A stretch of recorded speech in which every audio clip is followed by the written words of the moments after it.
La historia que les traigo hoy es bastante fuerte y los hechos que la rodean solo revelan la crueldad, corrupción e incompetencia del ser humano. Este misterio ha perseguido a una familia por más de 40 años y aunque existen demasiadas pistas claras, algo o alguien no permite que se resuelva. Vamos a ver ustedes qué piensan acerca de esto.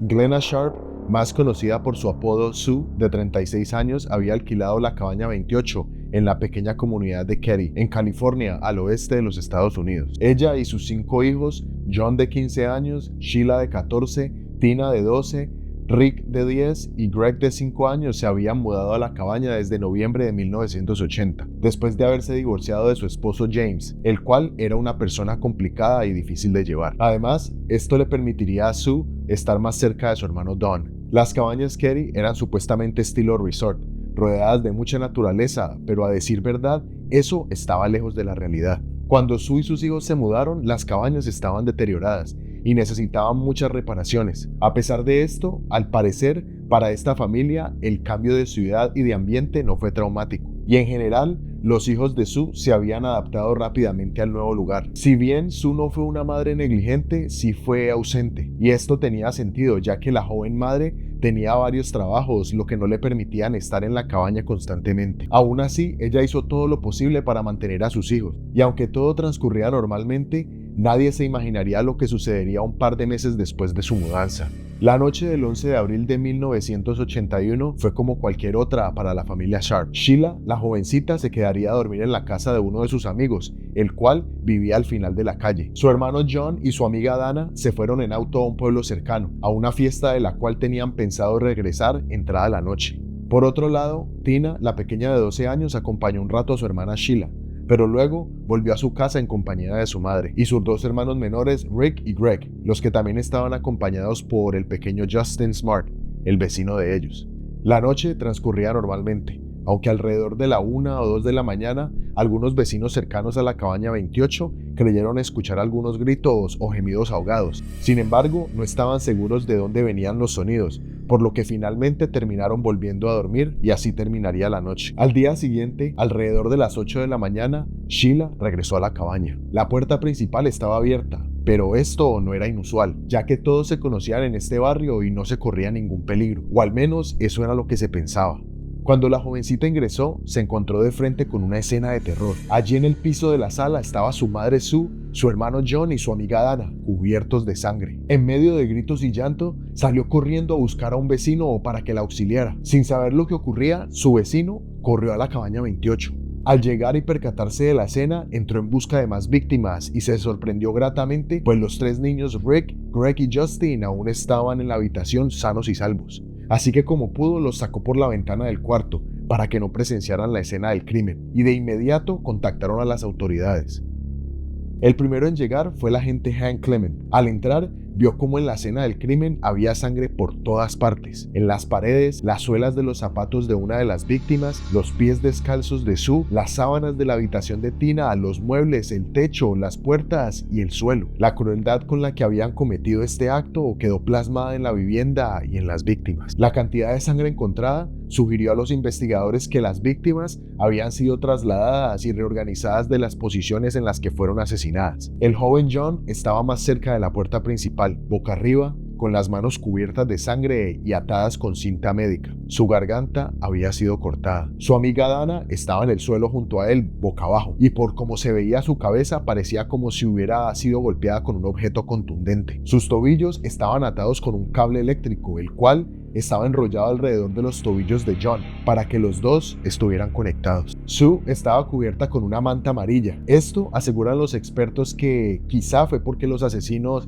querían ocultar su vergüenza por las cosas que hicieron. Sue estaba fuertemente amordazada con un pequeño pañuelo y su ropa interior asegurada con cinta médica. Tenía heridas que evidenciaban una pelea y en el costado de su cabeza había sido golpeada.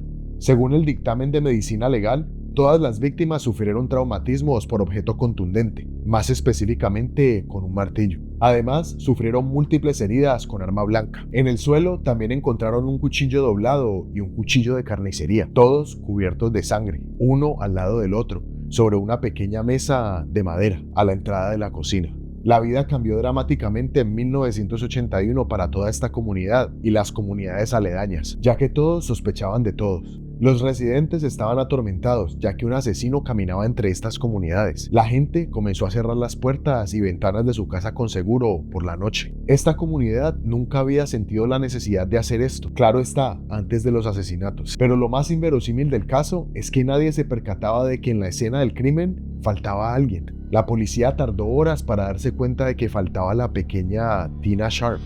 Cuando por fin descubrieron que Tina no estaba por ningún lado, el FBI llegó a la escena del crimen. El sheriff al momento de los asesinatos, Doe Thomas, y su ayudante, el teniente Don Stoy, inicialmente no pudieron establecer el motivo del múltiple crimen, ya que parecían actos aleatorios de crueldad.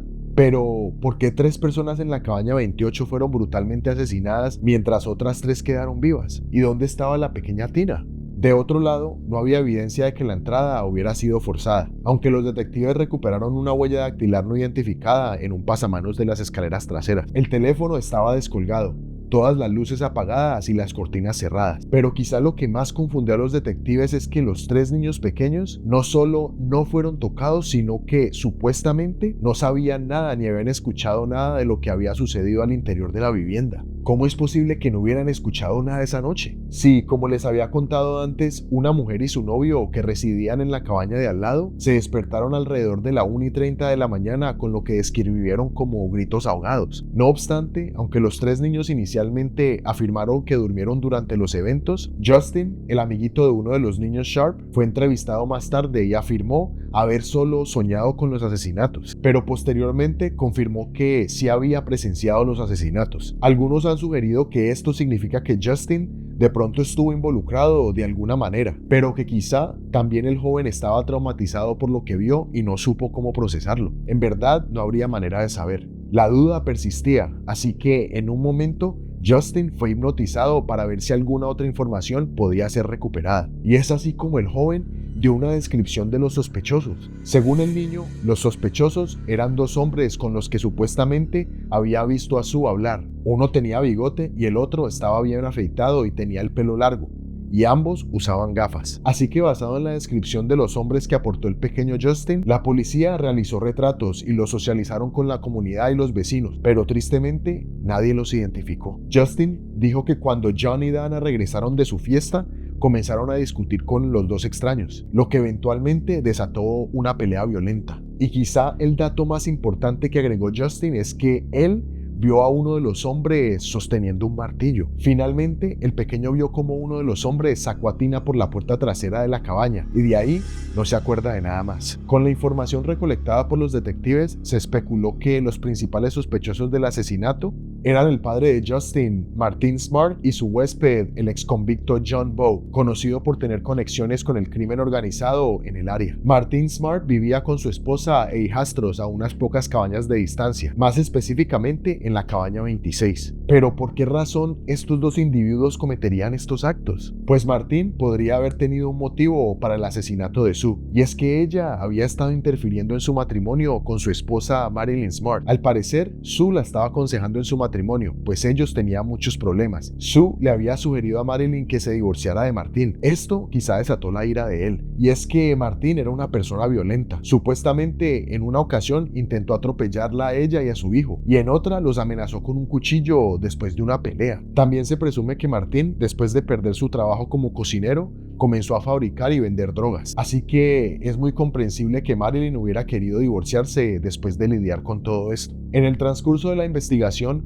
cuando entrevistaron a Martin, el hombre admitió que le faltaba un martillo con mango azul, pero esto no llevó a nada concreto en el momento. Además, un testigo declaró que vio a Martin quemando ropa a la mañana de los asesinatos. En el lugar de los hechos no se encontró ropa ensangrentada de los perpetradores, así que quemar la ropa podría haber borrado esta parte de la evidencia. Por otro lado, en las semanas previas a los asesinatos en la cabaña de Keddie, John Bowe, el supuesto cómplice que había estado durmiendo en el sofá de Martin, afirmó a las autoridades de ser un informante del Departamento de Justicia de Chicago. Algunos especulan que esta fue la razón por la que el Departamento de Justicia de Sacramento no lo investigó a fondo, ya que no querían perder a un informante potencial. Y ahí paró su investigación, increíblemente. Al parecer, los dos sospechosos habían preparado su coartada, y es que los dos hombres habían llegado al bar llamado Kerry's Back Door en la noche del 11 de abril. Ambos hombres vestían con traje y corbata, y se comportaban de manera muy extraña.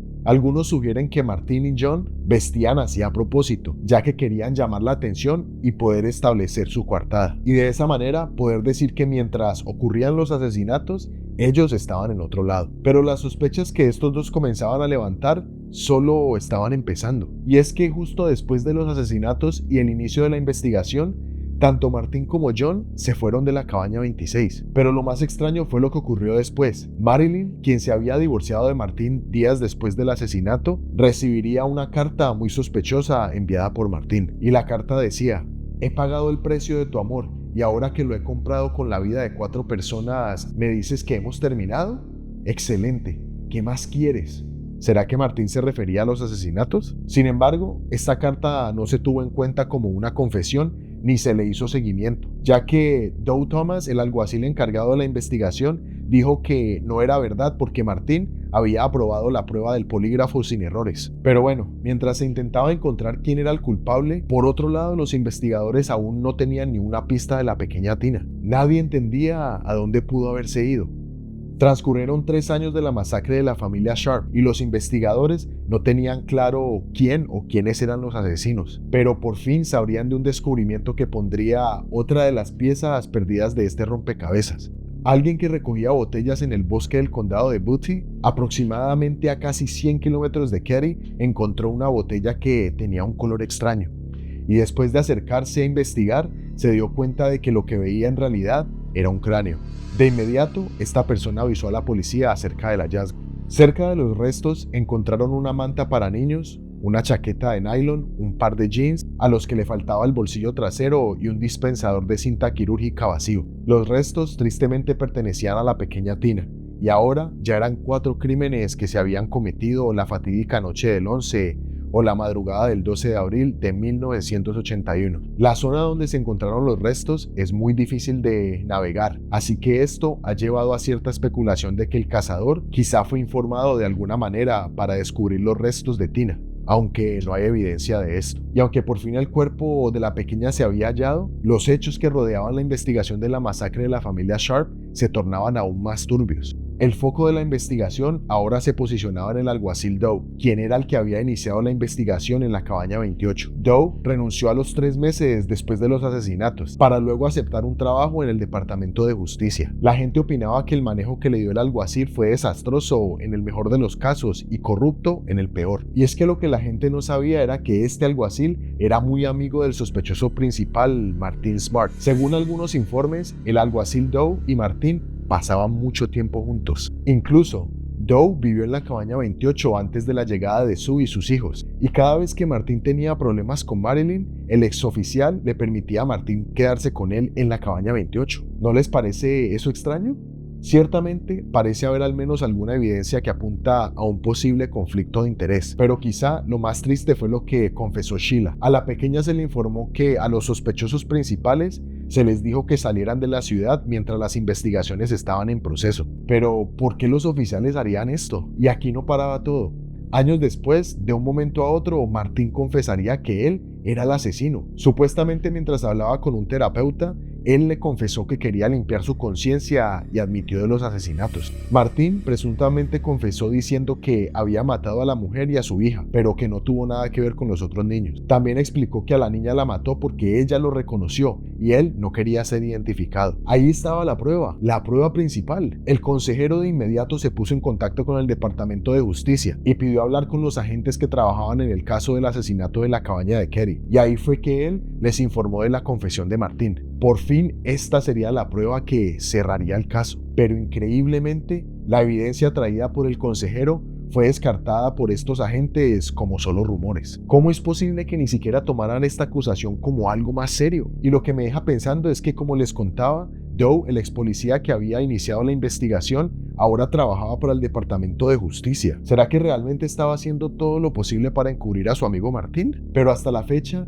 nada de esto se sabe concretamente. Sin embargo, a través de los años, este exoficial ha sido acusado por muchas personas de haber enredado el caso y de manipular las evidencias. 7 años después de la tragedia, uno de los principales sospechosos fallecería, reduciendo las posibilidades de encontrar al culpable.